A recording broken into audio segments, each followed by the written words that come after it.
Olá, povo de Deus, a paz do Senhor a todos. Vamos para mais um dia na leitura da Palavra do Senhor para juntos concluirmos essa leitura da Bíblia em um ano. Mas antes de nós darmos prosseguimento, vá lá, dê o seu like, curta esse canal, compartilhe esse vídeo com todos os seus amigos e familiares para que assim mais pessoas sejam alcançadas pela Palavra do Senhor.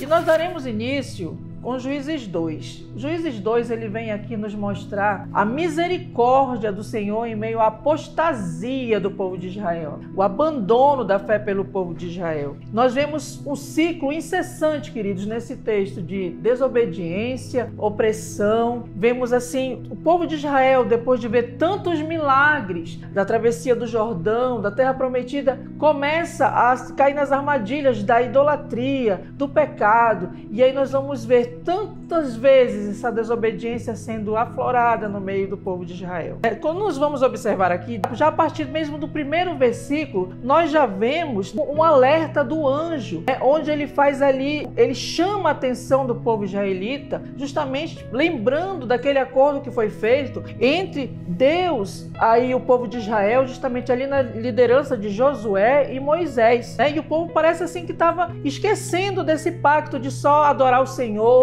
de obedecer seus mandamentos, obedecer tudo aquilo ali que o Senhor nos ensina na palavra, né? E justamente totalmente voltado realmente para a questão mesmo do pacto de devoção exclusiva ao Senhor. Então o anjo vai, lembra esse pacto e mostra aos israelitas que eles estavam falhando. E aí o que nós observamos a partir dali? Que eles, quando viram que realmente estavam falhando com essa desobediência, opressão e tudo isso mais, o que acontece? Eles começam a chorar e aí começam a oferecer sacrifícios a Deus. Porém, queridos, quando nós vamos no decorrer desse texto, a partir do versículo 7, nós percebemos que o povo, ele serviu ao Senhor, porém, enquanto Josué era vivo. Depois que Josué morreu, aos seus 110 anos, o que nós percebemos? Que o povo ainda tentava seguir ali o Senhor, seguir aquele pacto de devoção exclusiva a Ele, tudo mais que foi acordado por os seus antepassados. Porém, o que era perceptível aqui no versículo 7? O que acontecia?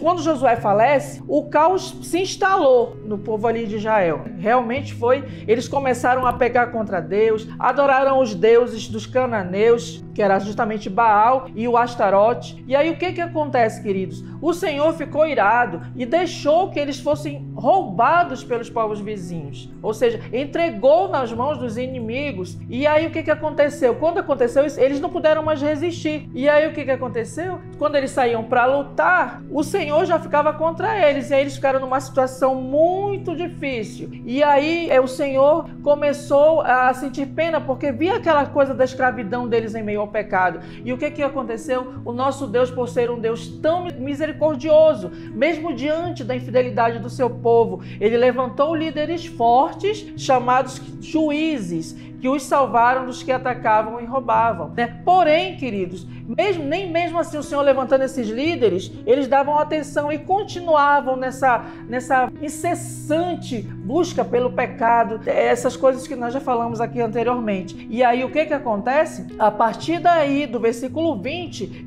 Deus, ele se ira novamente por conta disso, que eles, durante os líderes estarem vivos, eles agiam de uma forma, quando os líderes morriam, eles voltavam a pecar. Lá na partir do versículo 20, nós vemos que Deus se ira e a resposta de Deus foi permitir que as nações inimigas que permaneciam em Canaã se tornassem um fardo para Israel, testando assim sempre a sua fé e fidelidade. Então nós vemos aí a compaixão do Senhor pelo seu povo, apesar de suas falhas. Deus nunca os abandonou, tentou de todas as formas, através destes líderes, libertar o povo, né, desse pecado, dessa opressão maligna. E o que acontece?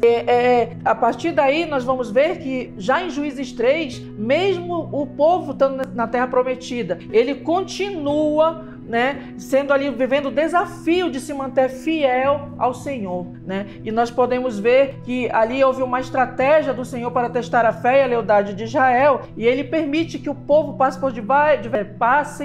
e ali ele permite que o povo passe por adversidades, tentações, que era justamente Deus estava tentando fortalecer o caráter de seu povo, né? E também a sua devoção a ele, além de que nós podemos ver nos versículos seguintes, de prepará-los para uma guerra, ou seja, para que eles tentassem superar os seus limites e aprendendo cada vez mais que nada seria fácil, porque cada vez mais eles precisavam viver de uma forma que não fosse de uma forma complacente. E ali, queridos, a partir do versículo 5, nós continuamos vendo uma série de desobediência. E no 6 também, aqui no versículo 6, nós podemos ver que até ao invés do povo de Israel continuar a expulsar os povos pagãos da terra prometida, eles resolveram o quê? Resolveram coexistir com eles e casaram e adoraram seus deuses. Então aí, mais uma vez, a partir daí desse versículo, nós vamos ver uma série de situações em que o povo continuava na desobediência ao Senhor, continuava sempre reincidindo nos mesmos pecados.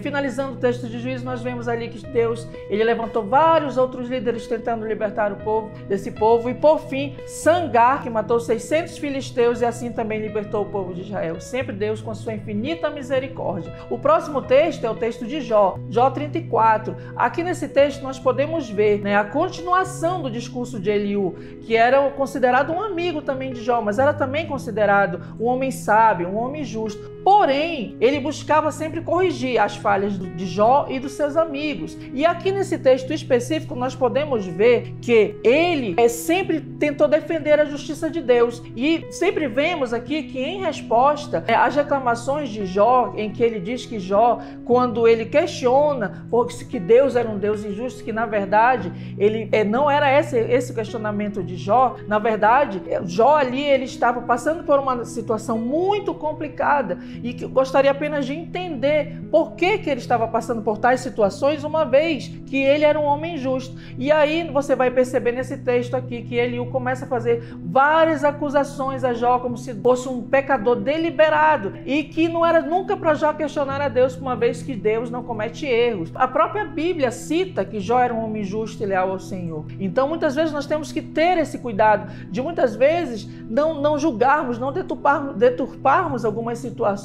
por causa do nosso próprio entendimento. Então esse aqui é basicamente isso, a leitura do livro de Jó 34. E para finalizar, nós vamos ver aqui o livro de Atos 16, de 1 a 15, onde o Timóteo segue a Paulo e Silas, porque logo após o desentendimento com Barnabé, Paulo e Silas eles deram início a mais uma viagem missionária nos países da Mesopotâmia, né? Ou seja, com o objetivo de visitar igrejas. Então, quando Paulo chega na cidade de Listra, ele ouve falar muito bem de Timóteo. Quando chega no versículo 2, ele decide levar Timóteo com ele, justamente para que eles fossem juntos para essas viagens missionárias, visitar igrejas e etc. Então, o que aconteceu? Onde eles passavam, eles diziam aos cristãos quais as decisões que tinham sido tomadas pelos apóstolos, pelos presbíteros da igreja de Jerusalém. E queria que essas decisões fossem seguidas para que a igreja ficasse mais forte. Porém, queridos, o Paulo ele tinha tentado ir para vários locais, porém o Espírito Santo ele não deixava. Quando foi um dia, naquele mesmo dia, o que aconteceu? Ele teve uma visão, e nessa visão ele via um homem da província da Macedônia que estava de pé e ele pedia: venha para a Macedônia e nos ajude. E aí o que aconteceu? Ele entendeu como aquilo fosse um direcionamento do Espírito Santo e seguiu direto para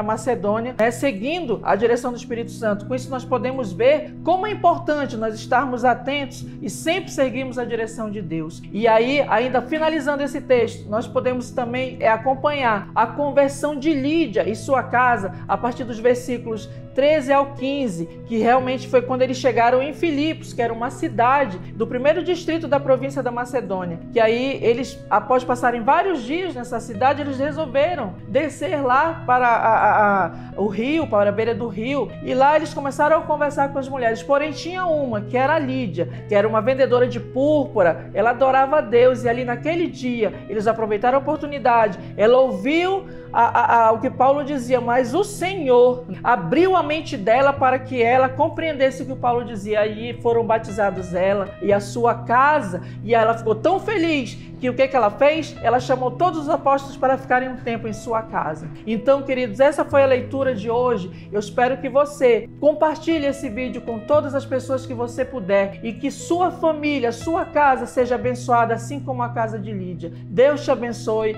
e até a próxima.